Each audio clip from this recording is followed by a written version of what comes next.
हल्द्वानी हिंसा का एक ऐसा चश्मदीद जिसकी बातें सुनकर आप भी डर जाएंगे, आप भी सहम जाएंगे कि आखिर घटनाक्रम कितना भयंकर रहा। मेरे साथ मौजूद हैं एक चश्मदीद और एक पत्रकार जिन्होंने उस खबर को करने के लिए वहां पहुंचे थे। आइए जानते हैं उन्हीं से।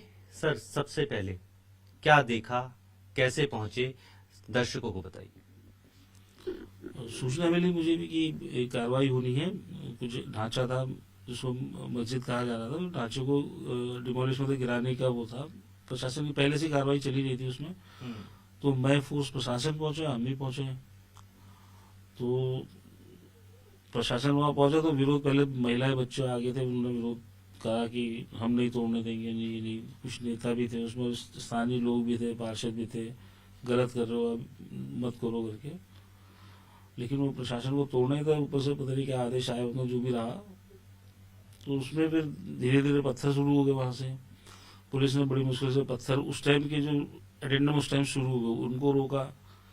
फिर वो बढ़ गए वहाँ, गाड़ियाँ वाड़ियाँ लेके, जेसीबी वगैरह लेके ढांचा तोड़ने में लग गए। तब तक पत्थरबाजी होती रही। पुलिस भी अपना मोर्चा संभाल करके अपने आंसू गैस के फायर और ये वो सब चलाए। तो जैसे थोड़ा बहुत उन्होंने तोड़ा था, फिर आकर के उतनी देर में फिर पता नहीं क्या हुआ, अचानक उधर से भीड़ वापस आई। मैंने दूसरा कोना पकड़ लिया जहाँ से निकलने का था।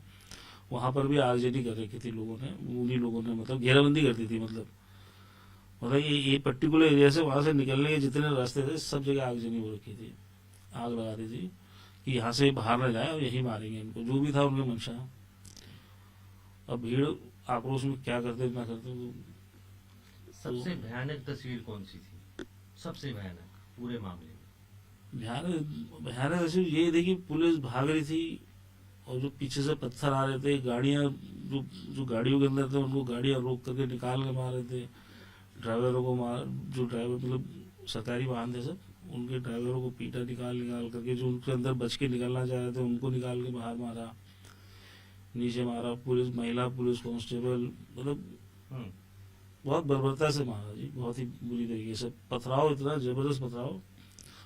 हालांकि हल्द्वानी में एक आध बार पहले भी हुआ, लेकिन इतना जबरदस्त आक्रोश, मतलब, और वो भी इतने कंजेस्टेड एरिया में, आदमी को तो बचने का मौका ही नहीं है। अच्छा भी, कितना आपको लंबा समय हो गया पत्रकारिता में, और मैं देख रहा हूँ सर पे भी गंभीर चोट है, हाथ में भी है। क्या है ये घटनाक्रम, बताइए, थोड़ा सा शेयर कीजिए। घटनाक्रम यही था कि नगर निगम अपना जो इनकी लैंड है वो अपने एक्वायर कर रही थी, जहाँ जहाँ इनका लोग कब्जे में बैठ गए थे। इनकी नगर निगम की जो नजुल भूमि होती है उसी को डिमोलिश, वहाँ पे जो भी कब्जे अपने छुड़ाने जा रही थी, पहले से प्रक्रिया चली रही थी।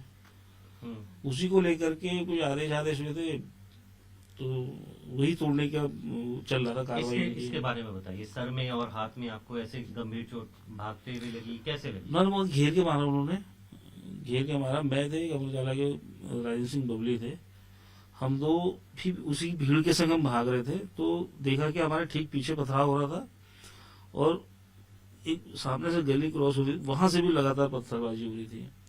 तो हमारे पास छुपने के लिए कुछ ऐसा नहीं, क्योंकि वाहन आगे आगे चल रहे थे, वहां नहीं गाड़ी, वहां इधर दीवार हो गई, इधर वाहन हो गए, वाहन के बीच से वहां पुलिस वाले गिरे पड़े थे एक के ऊपर एक। हमारा अब उनके ऊपर चढ़ के निकलना बड़ा वो हो जाता। तो हम एक छोटी सी गली थी उसके अंदर छुप गए, साइड में छुपे। तो जैसे ही वो वहां से वो वाहन आगे निकले तो इधर का भी मॉब आ गया, उधर का भी आ गया। उन्होंने देखा गली, मेरे संग दो पुलिस वाले, एक वो और मैं, 4 लोग थे हम।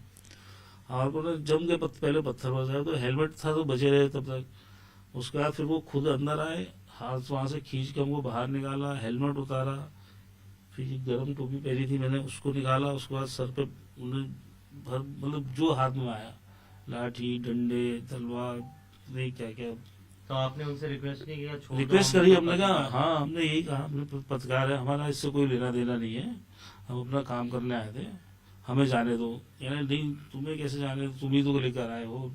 हमारे ऊपर ही ब्लेम करके उन्होंने खूब जम के वार वार किया। तो छोड़ा कैसे आपने? छोड़ा, मरा बस मुझे छोड़ गया। मैं एक जगह से तो एक ने मुझे निकाला, सब इधर उधर भागे। किसी ने हाथ पकड़ा, जैसे मैं बहुत ज्यादा ब्लीडिंग हो रही थी तो किसी ने कहा मर जाएगा इसको, किसी ने उसी भीड़ में हाथ खींच के अलग करा। उसने थोड़ा सा आगे ले आके मेरी गाड़ी तक पहुंचाया। वहाँ गाड़ी के सब तेल निकाल दिया था, पाइप वाइप की सब गाड़ियों में काट रखे थे, आग लगाने की तैयारी थी वहाँ भी। तो मैं अपनी गाड़ी में पहुंचा, मैंने कहा यार मैं यहाँ से निकल जाता हूँ पीछे पीछे के रास्ते। मैंने हो सकता है नीचे की भीड़ ऊपर ही थी, मैंने नीचे के रास्ते। तो मैं जैसे ही गाड़ी में बैठा तो एक ने मेरा कैमरे के बैग छीना, बैग निकाला उसने, कहना नहीं बैग देखे, मैंने कहा तुम चिप रख लो, बैग रहना मेरी रुचि है। कह रहा नहीं ये पूरा दो। उसने वहाँ वो छीना, फिर ऐसी गाड़ी स्टार्ट करके आगे गया, आगे और लाठी डंडा से गाड़ी में मारने लगे, चलती गाड़ी में मारा पीटा। उसके बाद फिर रोक लिया, फिर पेट्रोल पाइप कटा था, गाड़ी जितनी दूर जा पाई गई, फिर वहाँ घेर के फिर मारा उन्होंने, फिर मारा। फिर वो ये तलवार वही इसके लगे थे साइड में, मतलब पूरा फोड़ रखा यानी था। रहम की कोई गुंजाइश कोई नहीं थी। गुंजाइश नहीं। जब मैंने कहा कि अब गया, मुझे दिख कुछ नहीं रहा था, मुझे ऐसा लग रहा था सर में, मतलब आप समझ सकते हो कि इतने बड़े बड़े पत्थर सर में फोड़ रहे हैं। वो कोई गहरी इंजरी नहीं हुई, तो वहीं नहीं बचता नहीं मैं जब बहुत ही औंधे मुँह गिर गया नीचे, तो वहाँ भी वो कुछ लोग इधर उधर हुए कि यार बढ़िया लग रहा है ये। दो लोग पता नहीं कहाँ से उन्होंने पकड़ा हाथ और खींच के ऐसे ले गए मुझे आगे को। आगे आकर के हल्का से मेरे को कहा कि यार मैं कहाँ हूँ, कोई खींच रहा हूँ, मैंने कहाँ ले आके, और आग फाग में कहीं दो नहीं फेंकने जा रहे, उठा दो। उन्होंने जल्दी कहा उठो उठो, भागो भागो भागो भागो। कम से कम मुझे आधे किलोमीटर वो ऐसे ही दौड़ाते हुए ले गए, गली गली पतली पतली गलियाँ हैं वो, दौड़ाते हुए ले गए। फिर एक कोई मोटरसाइकिल वाला रोका उन्होंने कि यार उनको हॉस्पिटल पहुँचा दो। तो मैंने कहा सुशीला तिवारी है वहाँ पहुँचा दो मुझे। तो मैंने हम अब मुझे तब भी भरोसा रहता है मुझे बचाएंगे क्या करेंगे। फिर वो मुझे किसी हॉस्पिटल ले गए, वहीं स्वास्थ्य केंद्र छोटा सा कोई प्राइवेट हॉस्पिटल, वहाँ जाके उन्होंने मेरी ड्रेसिंग व्रेसिंग करी। तब क्या जाकर के क्या लगता है क्या होना चाहिए ऐसे लोगों के लिए, और उनकी मंशा क्या रही? दादा किसी ने इसने भड़काया होगा, क्योंकि जितने थे सब आप ये ला लो 14 साल से 19-20 साल तक के बच्चे ही देखे मैंने वहाँ। कोई भी वहाँ दाढ़ी वाला टाइप का नहीं दिखा, जो एजेड हो बुजुर्ग हो इस टाइप का कोई नहीं था। सब टीनेजर थे या फिर 21-22 साल के लड़के थे, इससे ऊपर का कोई नहीं दिखा। उस पर आधे से ज़्यादा मेरे यहाँ से गोला वगैरह सब काम करने वाले ही हैं, पढ़ने लिखने वाले तो कम ही दिख रहे थे वो। क्या कहेंगे, क्या सजा मिलनी चाहिए? सजा क्या, ऐसा नहीं होना चाहिए। पहली बार ये हल्द्वानी शहर की जैसी फिजा खराब हुई, मैं तो कानपुर रहा, लखनऊ रहा, कई जगह हुआ। जब ये बाबरी मस्जिद रहा तो मैं खुद पापा मेरे ऑर्डिनेंस होते तो हम कानपुर ही रहते थे। उस बीच आवाज़ें सुनते थे रात भर, शंख घंटी बजना, ये वो हो अल्लाह। लेकिन डिफेंस कॉलोनी में रहते थे तो वहाँ थोड़ी सिक्योरिटी थी, तो कभी देखा नहीं ऐसा मंजर जो कल परसों देखने को मिला यहाँ।